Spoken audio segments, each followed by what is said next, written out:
வணக்கம். சென்னை நகருடைய பொது அரங்காக விளங்கும் விக்டோரியா பப்ளிக் ஹால் புதுப்பிக்கப்பட்டு முதலமைச்சர் திரு மு.க. ஸ்டாலின் அவர்களால் திறந்து வைக்கப்பட்டது. விக்டோரியா பப்ளிக் ஹாலுடைய வரலாறை பற்றி நான் பல எபிசோட்ஸ் இந்த யூடியூப் சேனலில் போட்டிருக்கேன். அதை நீங்கள் எல்லாரும் பார்க்கலாம். ஆனால் இந்த தருணத்தில் நகரத்தில் ஒரு வரலாறு படைத்த கட்டிடம் புதுப்பிக்கப்பட்டு திறந்து வைக்கப்படும் தருணத்தில் இந்த ஹாலுடைய வரலாறு என்ன, அதற்கு பிறகு முக்கியமாக இதோட எதிர்காலம் என்ன என்பதை பற்றி சொல்லாமல் என்னால் இருக்கவே முடியாது. அதனால் மறுபடியும் விக்டோரியா பப்ளிக் ஹாலுடைய வரலாறு மற்றும் புதுசாக அதோடைய எதிர்காலத்தை பற்றி இந்த எபிசோட்.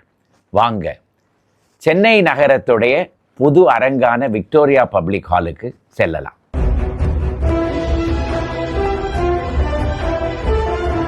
நகரத்துக்கு ஒரு பொது அரங்கு அப்படிங்கிறது ஆங்கிலேயர்களால் முதல் முறையாக இந்தியாவுக்கு கொண்டு வரப்பட்ட ஒரு கருத்து இல்லை, கிடையவே கிடையாது. பார்த்தோன்னா சோழர்கள் காலத்திலையும் அதற்கு முன்னாடி பல்லவர்கள் காலத்திலையும் கோவில்களே நகரத்துக்கு ஒரு பொது அரங்காக விளங்கி கொண்டிருந்தன. அந்த சோழர்கள் காலத்துக்கு பிறகு விஜயநகர அரசு காலத்திலையும் இதே போல 100 கால் மண்டபங்கள், 1000 கால் மண்டபங்கள், 16 கால் மண்டபங்கள் இதெல்லாம் கட்டப்பட்டு இது எல்லாமே நகரத்துக்கு கிராமத்துக்கு பொது அரங்காகத்தான் இருந்தன.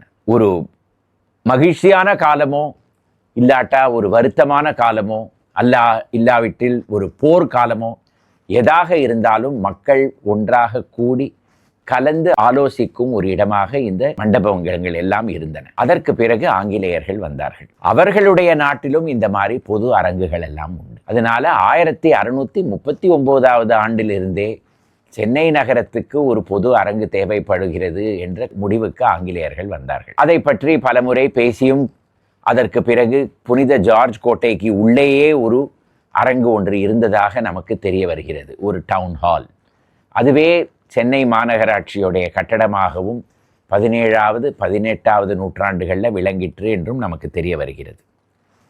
அதற்கு பிறகு 19வது நூற்றாண்டில் 1882 வருடம்தான் முதல் முறையாக சென்னை நகரத்துக்கு உள்ளே கோட்டைக்கு வெளியே ஒரு பொது அரங்கு கட்ட வேண்டும் என்ற முடிவுக்கு மக்கள் வந்தார்கள். அது பாருங்க, அரசு அந்த முடிவுக்கு வரல.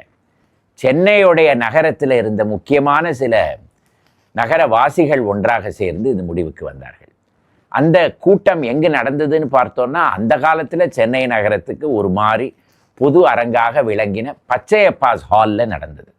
பச்சையப்பாஸ் ஹால் சைனா பஜார் ரோடில் இப்போவும் இருக்கிறது, ஆனால் மிகவும் மோசமான நிலையில். பச்சையப்பா கட்டளைக்கு அவர்கள் பராமரித்து கொண்டு வரும் அந்த கட்டடம். ஒருவேளை இந்த விக்டோரியா பப்ளிக் ஹாலை பார்த்து அவர்களும் அதை புதுப்பிப்பார்களோ என்னவோ அது தெரியாது.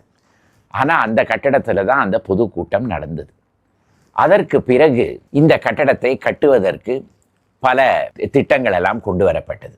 பீப்புள்ஸ் பார்க் என்று ஒரு ஏராளமான ஒரு பெரிய பரப்பளவில் இருந்த அந்த பூங்காக்கு நடுவே இந்த விக்டோரியா பப்ளிக் ஹால் கட்ட வேண்டும் என்ற முடிவுக்கு அரசு வந்தது.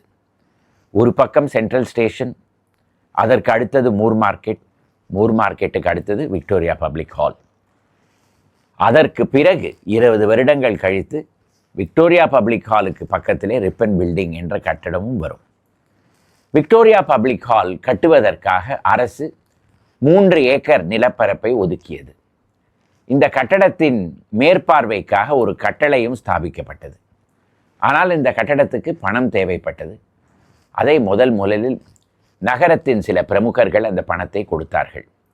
அதில் பெரிய தொகை கொடுத்தது விஜயநகரம் மகாராஜா பூசப்பாட்டி ஆனந்த கஜபதி ராஜு அவர்கள். அதற்கு பிறகு திருவிதம்கூர், அதாவது டிராவங்கோர் மகாராஜா, கொச்சின் மகாராஜா, ராமநாதபுரம் சமஸ்தானாதிபதி, அதற்கு பிறகு முதல் முறையாக சென்னை உயர் நீதிமன்றத்தில் ஜட்ஜாக அமர்ந்த இந்தியர் சர் டி முத்துசுவாமி ஐயர், இவர்களெல்லாம் பணம் கொடுத்தார்கள். சுமார் 16,000 ரூபாய் சேகரிக்கப்பட்டது. இந்த கட்டடத்துக்கு வடிவமைப்பு கொடுத்தது அப்பொழுது சென்னை மாகாணத்துக்கே அரசாங்க இன்ஜினியராக இருந்த ராபர்ட் ஃபெலோஸ் சிசம் என்பவர். அந்த கட்டடத்தை கட்டியவர் தாட்டிக்கொண்ட நம்பெருமாள் செட்டி. அந்த காலத்தில் சென்னை மாநகரத்தில் இருந்த பல்வேறு கட்டடங்கள், அரசு கட்டடங்களை எல்லாம் கட்டியவர் இவர்தான். இந்த கட்டிடத்திற்கு செங்கல் எல்லாம் எங்கிருந்து வந்தது? சூலை அப்படிங்கிற பகுதியிலிருந்து செங்கல் எல்லாம் வந்தது. அதற்கு பிறகு இந்த கட்டடம் கட்டப்பட்டது. கட்டடத்துக்கு அடியில் போய் பார்த்தோமானால் நம்மளால் பார்க்க முடியாது. ஏராளமான கிணறுகள் வெட்டப்பட்டன. அந்த கிணற்றுகளுக்கெல்லாம் மேலே தான் இந்த கட்டடம் நின்று கொண்டிருக்கிறது.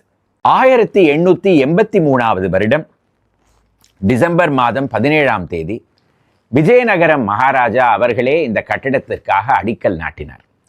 அதற்கு பிறகு கட்டுமான வேலையெல்லாம் தொடக்கப்பட்டது. 1887 ஆண்டு இங்கிலாந்து மகாராணி விக்டோரியா அவர்கள் அரியணை அமர்ந்த பிறகு 50 ஆண்டுகள் முடிவடைந்தன. அதனால் அந்த கோல்டன் ஜூப்ளி அதை ஒட்டி இந்த கட்டிடத்திற்கு விக்டோரியா பப்ளிக் ஹால் என்று பெயர் வைக்க வேண்டும் என்ற முடிவுக்கும் அந்த கட்டளை வந்தது. அப்பொழுது சென்னை மாகாணத்துக்கு ஆளுநராக இருந்த லார்ட் கானிமாரா அவர்கள் இந்த கட்டிடத்தை திறந்து வைத்தார்கள். அந்த நாளிலும் இந்நாள் போலவே அரசியல் கருத்து வேறுபாடுகள் எல்லாம் இருந்தன என்று நமக்கு தெரிய வருகிறது. 1887 ஆண்டே கட்டி முடிக்கப்பட்ட கட்டடம் அது ஏன் அந்த ஆண்டே திறந்து வைக்கப்படலை? எதற்காக ஒரு வருடம் காத்து கொண்டிருந்தார்கள்? 1887 ஆண்டு அப்பொழுது சென்னை மாகாணத்துக்கு ஆளுநராக இருந்தவர் mount Stuart Elphinstone grand tough. அவர் இந்த கட்டடத்தை திறந்து வைக்க மாட்டேன் என்று கூறிவிட்டார். எதனால் பார்த்தோமானால், அந்த கட்டடத்துக்கு செலவழிக்க வேண்டிய பணத்தை சென்னை நகரத்தில் இருக்கிற பாதாள சாக்கடைகள் கட்டுவதற்கு செலவழிக்கலாமே என்ற கருத்து கவர்னருடையது. அதனால் இந்த கட்டடத்திற்கு எதிர்ப்பு தெரிவித்து அவர் இதை திறந்து வைக்கவில்லை. மறுவருடம் வந்த புதிய ஆளுநர் லார்ட் கானிமாரா அவர்கள் தான் இந்த கட்டடத்தை திறந்து வைத்தார். அதற்கு பிறகு இதுவே சென்னை நகரத்துக்கு பொது அரங்காக மாறிவிட்டது. இதில் ஏராளமான இந்தியாவின் பல பிரமுகர்கள் பேசியுள்ளார்கள். உதாரணத்திற்கு சுவாமி விவேகானந்தா, மகாத்மா காந்தி, கோபாலகிருஷ்ண கோகலே, அதே போல ரவீந்திரநாத் டகோர் அவர்கள், அதே போல அயோத்திதாஸ் பண்டிதர் அவர்கள், ரெட்டமலை ஸ்ரீனிவாசன் அவர்கள், இப்படியெல்லாம் இந்த பல்வேறு சமூகத்தை சேர்ந்தவர்கள், அரசியல் கட்சிகளை சேர்ந்தவர்கள், இவர்கள் எல்லோருமே வாடகைக்கு இந்த அரங்கை எடுத்துக்கொண்டு இதில் பொதுக்கூட்டங்கள் நடத்துவார்கள். அப்படிதான் நடந்து கொண்டு வந்தது. 1891 வருடம் ஒரு நாடக குழு, சுகுண விலாச சபா, அவர்கள் இந்த இடத்தில் நாடகங்கள் எல்லாம் நடத்த ஆரம்பித்தார்கள். அதற்கு பிறகு அவர்களே இந்த இடத்தில் இதை முழு கட்டடத்தையும் வாடகைக்கு எடுத்துக்கொண்டு இதை தன்னுடைய கிளப்பாக மாற்றிக்கொண்டார்கள். 1931 ஆண்டு வரையில் அவர்களே இந்த இடத்தில் அவர்களுடைய நாடகங்கள் எல்லாவற்றையும் நடத்தி கொண்டு வந்தார்கள். கீழ்தளத்தில் கிளப், மேல் தளத்தில் அவர்களுடைய நாடகங்கள் எல்லாம் நடக்கும். மேல் தளத்தில் தான் பொதுக்கூட்ட அரங்கும் இருந்தது. சுமார் ஒரு 500 பேர் உட்காரும்படியாக இருக்கும் ஒரு பொதுக்கூட்ட அரங்கு. இந்த விக்டோரியா பப்ளிக் ஹாலில் முதல் முறையாக சினிமா காட்சி காண்பிக்கப்பட்டது. அதே போல மின்சாரம் என்றால் என்ன என்பதை சென்னை மக்களுக்கு அறிமுகப்படுத்துவதற்காகவும் ஒரு சிறப்பு நிகழ்ச்சி இந்த இடத்தில் நடந்தது. ஏராளமான ஹிந்துஸ்தானி கச்சேரிகள் நடந்திருக்கின்றன. ஆனால் கர்நாடக கச்சேரி அவ்வளவாக நடந்ததாக நமக்கு எங்குமே தெரிய வரதில்லை. இப்படியெல்லாம் 1931 ஆண்டு வரையில் இருந்த விக்டோரியா பப்ளிக் ஹால், அதற்கு பிறகு சுகுண விலாச சபா இந்த இடத்தில் இருந்து சென்று மவுண்ட் ரோடில் தன் சொந்த கட்டடத்தை கட்டி அங்கு இடம் மாறிவிட்டது. அதற்கு பிறகு இந்த இடத்தில் சென்னபுரி ஆந்திர மகாசபா என்ற ஒரு சமூக குழு இந்த இடத்தில் இருக்க ஆரம்பித்தது. அந்த காலகட்டத்தில் இந்த சுகுணவிலாச சபா இருந்த பொழுதும், இந்த சென்னபுரி ஆந்திர மகாசபா இருந்த பொழுதும் ஏராளமாக புது விளையாட்டுகள் விக்டோரியா பப்ளிக் ஹாலில் காண்பிக்கப்பட்டன. உதாரணத்துக்கு டேபிள் டென்னிஸ். 1933 வருடம் சென்னை நகரம், ஏன் சென்னை நகரம், இந்தியாவிலேயே முதல் முறையாக டேபிள் டென்னிஸ் காண்பிக்கப்பட்ட இடம் இந்த விக்டோரியா பப்ளிக் ஹால் தான். அதே போல இந்த இடத்தில் டென்னிஸ் விளையாடுவதற்கு வசதிகள் இருந்ததுனால பல பேர் இந்த இடத்தில் டென்னிஸ் விளையாடுவார்கள். அதே போல பில்லியர்ட்ஸுக்கு இந்த இடம் பெயர் போனது. இந்த இடத்தில் பில்லியர்ட்ஸ் போட்டிகள் எல்லாம் ஒரு காலத்தில் நடந்திருக்கின்றன. செஸ், இந்த இடத்தில் ஏராளமாக போட்டிகள் எல்லாம் சமீப காலம் வரை நடந்து கொண்டிருந்தன. அதாவது 1970, 80கள் வரையில் இந்த இடத்தில் நடந்து கொண்டிருந்தன. இந்த விக்டோரியா பப்ளிக் ஹாலின் நிலம் 3 ஏக்கர் நிலம், ஒரு கிரவுண்டிற்கு 8 அணா என்ற மேனிக்கு அந்த கட்டளைக்கு வாடகைக்கு சென்னை மாநகராட்சி கொடுத்திருந்தது. 99 வருடங்கள் வரையில் அந்த குத்தகை நீடித்தது. இதற்கு நடுவே 1960களில் ஏராளமாக சினிமா தியேட்டர்கள் சென்னைக்கு வந்தவுடனே, சினிமா மோகமே இந்த நகரத்துக்கு வந்தவுடனே, அதற்கு பிறகு இந்த அரங்கின் சிறப்பு எல்லாம் குன்றி போய்விட்டது. அப்பொழுது அந்த ஹாலுக்கு இன்சார்ஜாக இருந்த அந்த கட்டளை இதை இடித்து இந்த இடத்தில் ஒரு சினிமா தியேட்டர் கட்டலாம் என்ற முடிவுக்கும் வந்தது. அப்பொழுது முதலமைச்சராக இருந்த அறிஞர் அண்ணா அவர்கள் இதை தடுத்து இந்த ஹாலை புதுப்பிப்பதற்காக பணமும் கொடுத்து அதற்காக ஒரு அடிக்கல்லும் நாட்டினார். ஆனால் அந்த வேலை நடக்கவே இல்லை. அதற்கு பிறகு 1996-97 அந்த காலகட்டத்தில் இந்த குத்தகை முடிந்த உடனே அந்த கட்டளை இந்த இடத்திலிருந்து கிளம்ப வேண்டாம் என்று பார்த்து அதற்கு பிறகு மாநகராட்சி உயர்நீதிமன்றத்தில் வழக்கு தொடுத்தது. அதற்கு பிறகு அந்த கட்டளை இந்த இடத்திலிருந்து கிளம்பிவிடவே மாநகராட்சி மறுபடியும் இந்த கட்டடத்தை தன்வசமாக ஆக்கி கொண்டது. அதிலிருந்து சமீப காலம் வரையில் விக்டோரியா பப்ளிக் ஹாலில் ஒன்றுமே நடக்கவில்லை. ஹால் மிகவும் மோசமான நிலைக்கு வந்தது. அப்பொழுது உள்ளே நான் போய் சென்று பார்த்திருக்கிறேன். 2000-2001 வருடம் அந்த காலகட்டத்தில் அந்த படியெல்லாம் ஏறி போகவே முடியாது. பாதி படியும் உளுத்து போய் கீழே விழுந்திருக்கும். ஏராளமான வௌவால்கள், புறாக்கள் எல்லாம் இந்த இடத்தில் குடிகொண்டிருந்தன. அவ்வளவு ஒரு மோசமான நிலையில் இருந்தது விபி ஹால். அதற்கு பிறகு சுமார் 3 கோடி ரூபாய் இந்த விக்டோரியா பப்ளிக் ஹாலை புதுப்பிப்பதற்காக அப்பொழுது சென்னை மாநகரத்தின் ஷெரீஃபாக இருந்த திரு சுரேஷ் கிருஷ்ணா அவர்களுடைய தூண்டுதலில் அரசு 3 கோடி ரூபாய் கொடுத்தது. ஆனால் அது நடப்பதற்கு முன்னாடியே அந்த இடத்தில் மெட்ரோ ரயிலின் தோண்டு வேலையெல்லாம் ஆரம்பித்து விட்டது. அதற்கு பிறகு சுமார் 10 வருடங்களுக்கு விக்டோரியா பப்ளிக் ஹாலில் ஒன்றும் வேலையே நடக்கவில்லை. இப்பொழுது ஒரு 3 வருடங்களுக்கு முன்னாடி விக்டோரியா ஹால் புதுப்பிப்பதற்காக மறுபடியும் 32 கோடி பணம் கொடுக்கப்பட்டது. அதில் தான் இந்த வேலை நடந்திருக்கிறது. இந்த விக்டோரியா பப்ளிக் ஹாலின் புது தோற்றத்திற்கு ஆபா நாராயண் லாம்பா அண்ட் அசோசியேட்ஸ், தில்லியில் ஒரு பெரிய கட்டடவியல் நிபுணர் அவர்களுடைய நிறுவனம் அது.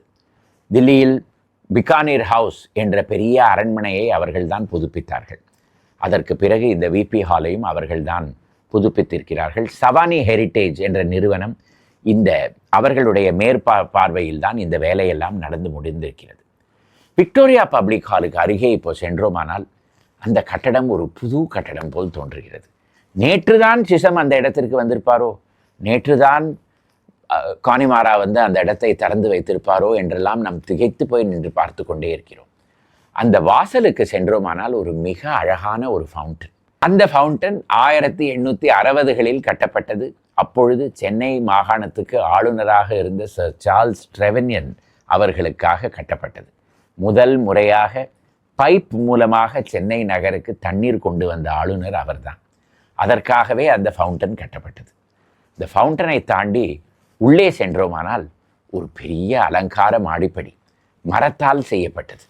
அந்த மர வேலைப்பாடெல்லாம் நேற்று செய்தார் போல் அப்படியே பளபளவென்று ஒரு பர்மா டீக்கால் செய்யப்பட்ட மாடிப்படி.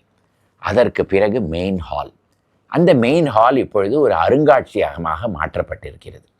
அதில் ஒரு பக்கம் சென்னை மாநகரத்தில் நடந்த நாடக வரலாறுக்கு ஒரு பகுதி, அதற்கு பிறகு நீதி கட்சி, அதாவது சவுத் இந்தியன் லிபரல் ஃபெடரேஷன் என்ற ஜஸ்டிஸ் கட்சி, அவர்களுக்காக ஒரு பகுதி ஒதுக்கி வைக்கப்பட்டிருக்கிறது. ஏன் அப்படின்னு கேட்டோமானால் அந்த இடத்தில்தான் 1920 ஆண்டு ஜஸ்டிஸ் கட்சியின் ஒரு பெரிய பொதுக்கூட்டம் நடந்து அதற்கு பிறகுதான் ஜஸ்டிஸ் கட்சி வளர்ந்தது. அதனால் அந்த இடத்தில் அவர்களுக்காக ஒரு பகுதி ஒதுக்கப்பட்டிருக்கிறது. அதே போல இந்த விபி ஹாலில் பேசிய பேச்சாளர்கள் அவர்களெல்லாம் எந்த தேதியில் வந்தார்கள், எதை பற்றி பேசினார்கள் அப்படி என்றெல்லாம் ஒரு பகுதி இருக்கிறது.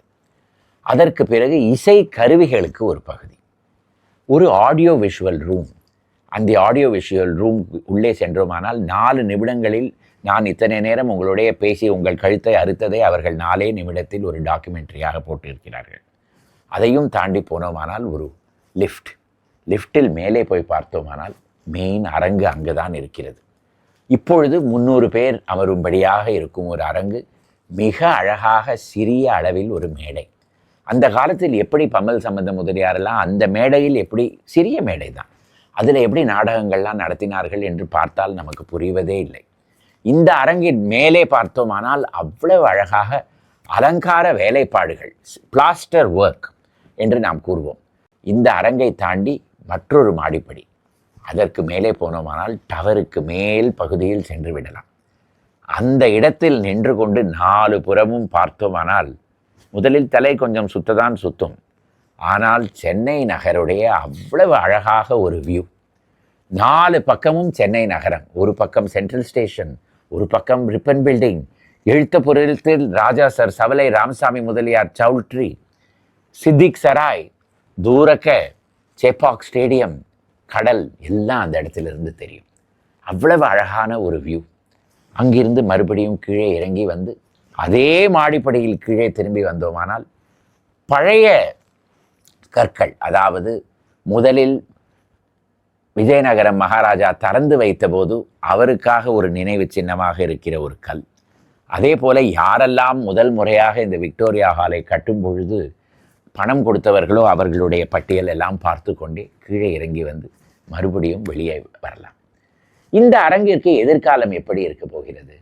கீழே ஒரு அருங்காட்சியகம், ஆனால் மேலே இருக்கிற ஒரு அரங்கை வாடகைக்கு விடப்போகிறது சென்னை மாநகராட்சி, பொது கூட்டங்களுக்கெல்லாம். இந்த இடத்திற்கு எப்படி செல்வது? அங்கே வண்டி நிறுத்துவதற்கு வசதி எல்லாம் இருக்கிறதா என்ற கேள்வி எழும்பலாம். ஏராளமாக வண்டி நிறுத்துவதற்கு வசதி எப்படி வருகிறது என்று பார்த்தோமானால் சென்னை மெட்ரோ ஸ்டேஷனின் பார்க்கிங் ஃபெசிலிட்டி, சென்ட்ரல் ஸ்டேஷனுக்கு அருகே இருக்கும் பார்க்கிங் ஃபெசிலிட்டி, இப்படியெல்லாம் இருக்கிறது. அதே போல் எழுத்தபுரத்தில் இன்னும் சில ஆண்டுகளில் வரும் சென்னை மெட்ரோ டவர், அதற்கு அடியிலும் பார்க்கிங் ஃபெசிலிட்டிஸ் இருக்கும். ஆனால் சென்னை மெட்ரோ ரயில் இருக்கும் பொழுது எதற்காக பார்க்கிங் ஃபெசிலிட்டி? இந்த இடத்திற்கு வருவதற்கே மெட்ரோ ரயில் உபயோகிப்பது தான் மிகவும் நலன். அதை பொது டிரான்ஸ்போர்ட் சிஸ்டமை உபயோகித்து கொண்டு இந்த இடத்துக்கு வந்தால் இதை மிகவும் அழகாக இந்த கட்டடத்தை சுற்றி பார்க்கலாம். இந்த கட்டடத்துடைய வளாகத்தில் ஒரு பழைய ட்ராம் வண்டி, அந்த ட்ராம் வண்டிக்குள்ளே சென்று பார்த்தோமானால் சென்னை நகரத்தின் டிரான்ஸ்போர்ட் வரலாறை மிகவும் அழகாக சித்தரித்திருக்கிறார்கள். அதே போல இன்னொரு பகுதியில் தொல்பொருள் ஆராய்ச்சி, அதாவது ஆர்கியோலாஜிக்கல் சர்வே, ஸ்டேட் ஆர்கியோலாஜிக்கல் டிபார்ட்மெண்ட் அவர்கள் கீழடி, சிவகலை இந்த மாதிரி பகுதிகள் எல்லாம் என்ன செய்திருக்கிறார்கள் என்பதற்காகவே ஒரு தனி அருங்காட்சியகமும் இருக்கிறது. எல்லோரும் அந்த பொது அரங்குக்கு சென்று சென்னை நகரின் அரங்கத்தை நம் நகராக ஆக்கிக் கொள்ள வேண்டும். அதுதான் என்னுடைய வேண்டுகோள். இந்த எபிசோடு உங்களுக்கு பிடித்திருந்ததினால் இதை லைக் செய்யவும், உங்கள் நண்பர்களுடன் இதை பகிர்ந்து கொள்ளவும், இந்த சேனலுக்கு சப்ஸ்கிரைப் செய்யவும். மறுபடியும் அடுத்த வாரம் இதே போல் சென்னையின் வரலாறிலிருந்து ஒரு எபிசோடுடன் வருகிறேன். வணக்கம்.